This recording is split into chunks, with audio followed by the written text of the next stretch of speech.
is Disney going to shut down Marvel Comics? And more importantly, would that be a bad thing? So, the internet was kind of abuzz over a nothing story about, because Joe Quesada and CB Cebulski are giving a speech at South by Southwest about the importance of comics and how they're the spark that lights the flame of the Marvel Cinematic Universe, etc. Somehow that's them begging and trying to justify the existence of Marvel Comics because Disney's about to drop the hammer and shut them down. Whether Disney would be silly enough to do that remains to be seen. But even if they did, there are still scenarios where we're still going to see a lot of Marvel Comics, and the quality of them might even improve depending on the publisher who was able to get the license. This is already happening, right? So Marvel decided a while back that they couldn't make money with all ages comics. For whatever reason, they can't make comics profitably for all ages, and it just doesn't fit into their publishing plan, I guess. So they license this out to IDW.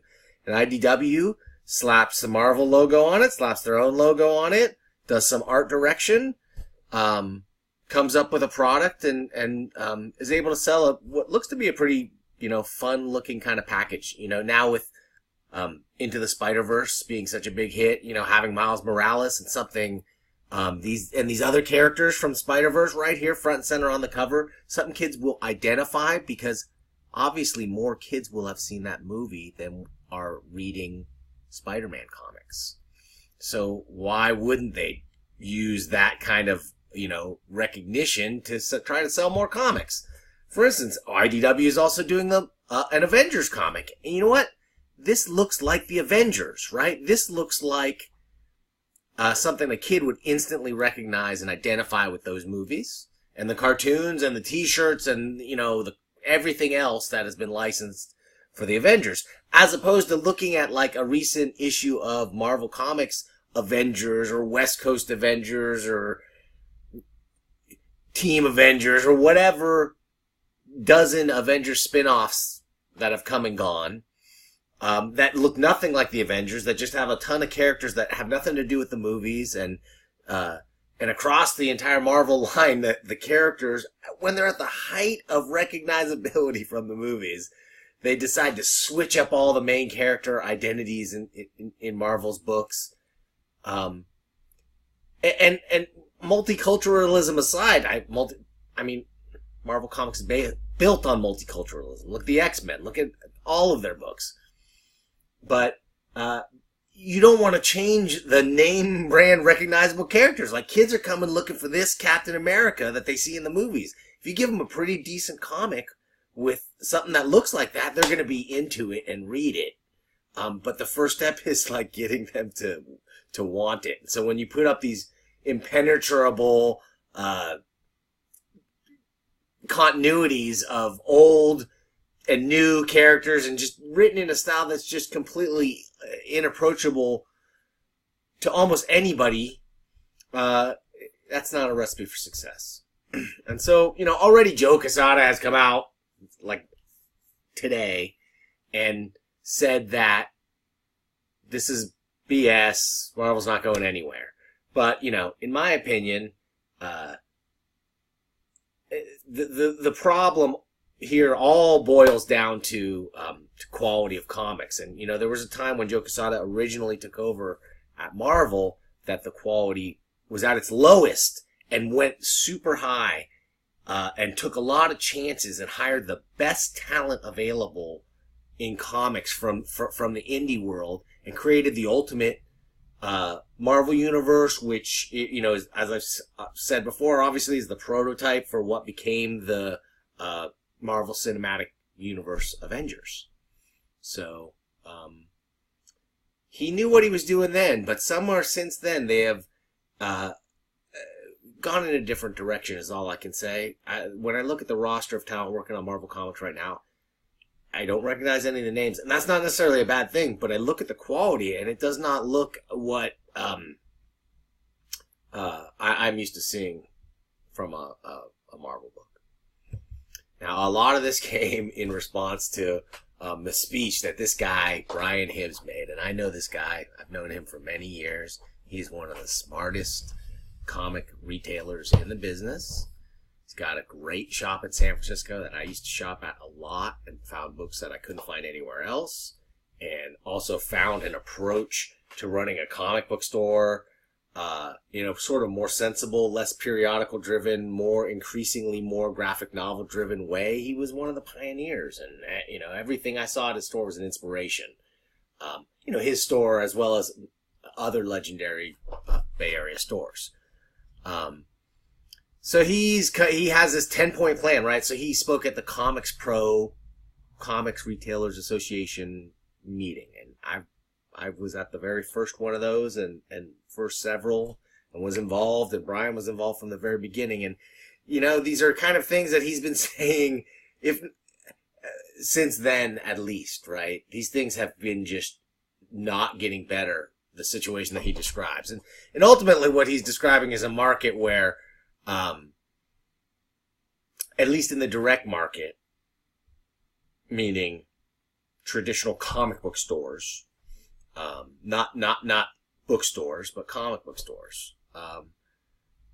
There's been just a breakdown. All these variant covers. He does an analysis here where he talks about how 59% of the SKUs, the stock keeping units, like each individual comic that has a different cover, a variant cover, has its own barcode, right?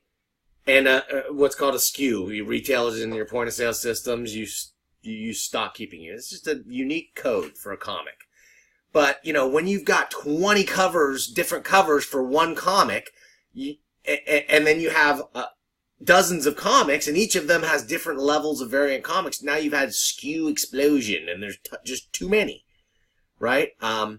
He's saying 59% of the SKUs in this month, I guess, were variant covers, and he doesn't think that's healthy. And I kind of agree, but at the same time, it depends how you sell them, right? So if they were just available to order, and people could order them or not order them, that would be nice, and people could get what they want, and there wouldn't be many complaints about it. But one of the big problems is that they do all these complex schemes that, Brian thinks may or may not even be legal, like under U.S. trade laws or whatever. So they go, if you match your order of this new comic that's coming out to some issue of some other comic you ordered a year ago, right, that you probably ordered a lot of, and they want to sell at least that many of this. So they say, hey, if you match what you bought on that to this, then we'll let you buy this other thing, this variant cover, and you can buy as many of those as you want. So in order to unlock the gate to these variant covers that, their customers may want, may be very appealing, may have a great artist on them, or just a cool picture, or might just be garbage, like 80-90% of the variant covers out there are. They're just another cover that's sort of usually inferior to what's chosen for the main cover. At least sometimes. Why wouldn't you just choose the best cover for the cover? So, anyway, they make all these meet or exceed demands. So if you meet or exceed the order from this on that, then you can order this other thing. And Brian doesn't think that that's legal, and it may or may not be, but it's certainly kind of scummy and hard to keep track of, and really just not a fun way to have to do business. And Brian has this 10-point plan that it's kind of weirdly broken down in this article. The formatting, I think, is wrong because it's number one, and then there's number one down here too. But anyway, he calls for a lot of things that are sort of inside baseball about stock keeping codes and point of sale systems and how they interface and stuff like that, which is super important and a place where I really tried to make a dent in the comic industry and utterly failed. But besides those sort of super technical stuff, he's saying pretty common sense things like, these should be in previews, like every comic should be in previews, and they're not. Like, so the way comics are ordered is really complex. You order this 1,000-page previews magazine. I don't have one here, but you know, thousands and thousands of items. You order all that stuff, and that's 3 months in advance. But then 1 month before each of those comes out, for most of the publishers, you have what's called a final order cutoff date, where a month before it comes out, you can adjust your numbers up or down. And that is amazing. It was the most important change in the comics industry when I was a retailer, in my opinion, was the introduction of the final order cutoff. And it was a tool that should allow retailers and the entire chain of ordering to be much more nimble and less wasteful. And instead of ordering, through the first 3 issues of a comic with no sales data on it, well, now if they come out once a month, you order the first 3 in advance, yes, but once the first one comes out, you now can at least know, is it a hit or a flop or what? And you can instantly adjust your orders on number 2 and number 3 and know you will get those numbers. That was a miracle revolution in comic book retailing. And it's continued and it's expanded it started with, I think, just Marvel, maybe, or maybe just DC. But anyway, it's all of them and many of the other publishers, I think, now. It's been a really long time since I've done a comic book order now. Like, it's 7 or 8 years. So, a lot has changed since then, but much apparently has stayed exactly the same. So, but the final thing he calls for here is he wants the first 3 issues of any new series to be fully, no fee, no hoop, returnable from all publishers. Okay, that's not something you can really call for. You can, put it out there as a best practice and hope that they do it, but there's no way to enforce that because each publisher has a different publishing plan and has a different business model and whatever, and it's not necessarily realistic. But it does certainly make sense to make certain amounts returnable, perhaps on early issues, if certain order thresholds are met or something, to encourage early copies of a series in the market, to seed the market, because hopefully, that gets a reader base that can continue on a successful series on a regular basis, selling issues. And then trade paperbacks and graphic novels and hardcover editions and whatever that comes down the line. He's been asked for a long time. I hope that publishers would step up on certain things and do it, but I don't see it happening. Well, one of the reasons that I left was, I only did it for 8 years, but 8 years is kind of a long time. It's a big portion of my life. And, what's 20% of my life, I guess, more than 20%. And I just saw so many things broken and damaged in the comics industry, and I saw so little progress on the most important issues. I mean, other than the final order cutoff thing, which was really great,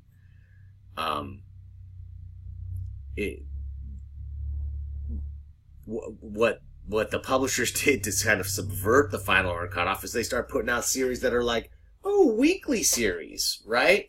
It's going to come out all 4 issues every week in June.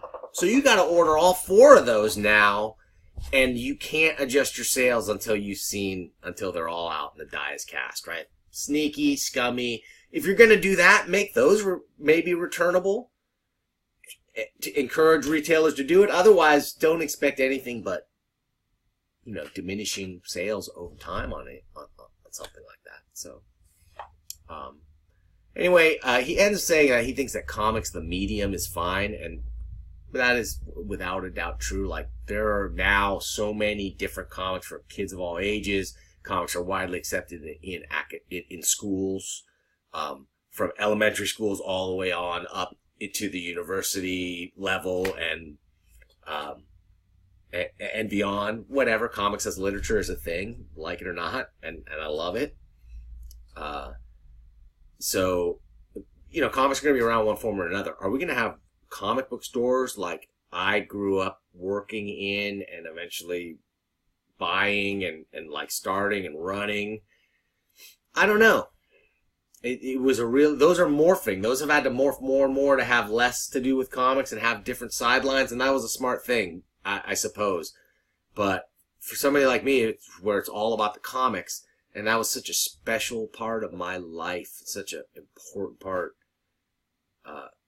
I started working at the comic book store when I was 11 years old, and I grew up, and I went to college. I came back and I bought it, and I worked there, and I just thought a lot about these things and what could be done to fix the industry. And I'm at the point where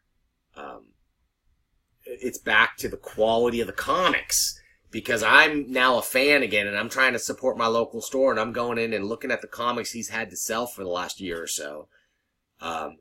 And as I've said on some of my other videos, like I'm reading more and more DC Comics because they seem to be the only ones that care about hiring the best talent and letting them do interesting things with it.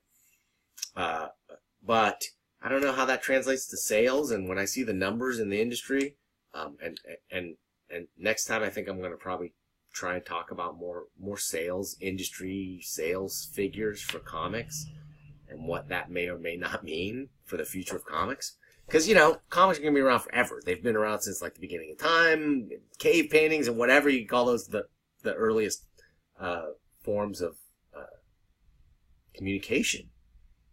Stored communication, I guess. And they're not going anywhere. The digital realm, there's so many, the explosion of comics online. You can find great, really funny comic strips and comic adventure, everything online is now sort of like the gestation bed of new talent.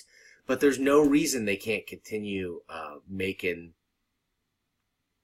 great comics from Marvel, DC, indie publishers, and maintain like an active interest in actual physical comics that come out on the stands and cause excitement, where like that's the front line of fandom.